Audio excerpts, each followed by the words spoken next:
எல்லா கவலையிலேருந்து விடுபடுவதற்கான ஒரே தீர்வு என்ன? அது வந்து நம்ம இப்போ வந்து பார்க்கலாம். ஒரு நாள் வந்து நாரதர் வந்து ரொம்ப கவலையுடன் வந்து பிரயாணம் செய்கிறாரு. ஏன்னா அவருக்கு என்ன கவலைன்னா, இந்த மாதிரி வந்து நம்ம எந்த செயல் வந்து யார்கிட்ட ஆரம்பித்தாலும் வந்து அது ஸ்டார்டிங்கில் வந்து நிறைய குழப்பத்தை வந்து நிலவுது, அதே சமயத்தில் துன்பத்தையும் தருது.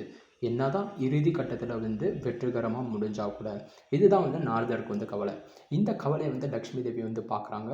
அப்புறமா லக்ஷ்மி தேவி வந்து என்ன சொல்கிறாங்கன்னா, நீங்கள் வந்து என்ன பண்ணுறீங்கன்னா, நீங்கள் ரிஷிகேஷ்க்கு போயிட்டு அங்கே வந்து கங்கையில் வந்து குளிச்சிங்கன்னா உங்களுடைய எல்லா கவலைகளும் வந்து போயிடும்னு சொல்லிட்டு லக்ஷ்மி தேவி வந்து அனுப்பி வைக்கிறாங்க.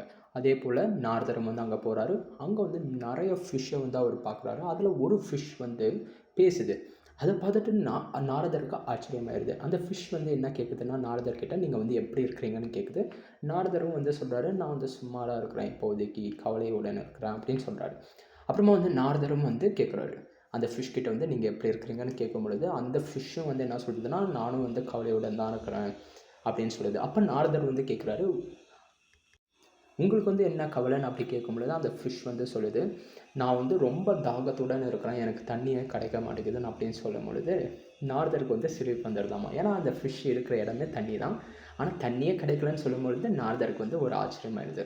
அப்புறமா அங்கே லக்ஷ்மியும் விஷ்ணுவும் தோன்றி என்ன சொல்கிறாங்கன்னா, அதே போல தான் நாரதா, நீ கூட வந்து கிருஷ்ணருடைய நாமத்தை சொல்கிறனால நீ ஆனந்த கடலில் வந்து மூழ்கி நிற்கிற, ஆனால் வந்து நீ சந்தோஷமாக இல்லை கவலையுடன் இருக்கிறன்னு சொல்கிறது கேட்கும் பொழுது ஆச்சரியமாக இருக்குதுன்னு சொல்லிட்டு இவங்க 2 பேரும் சொல்கிறாங்க.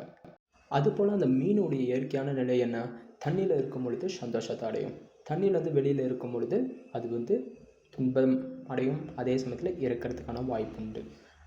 அதே போல் நம்மளுடைய இயற்கையான நிலையான நம்ம கிருஷ்ணருக்கு வந்து பக்தி தொண்டை செய்யும் பொழுது அந்த மீன் எப்படி இயற்கையான நிலையில் இருக்கும் பொழுது சந்தோஷமாக இருக்குதோ அதுபோல் நாமளும் வந்து பேரானந்தத்தை வந்து அடைவோம்.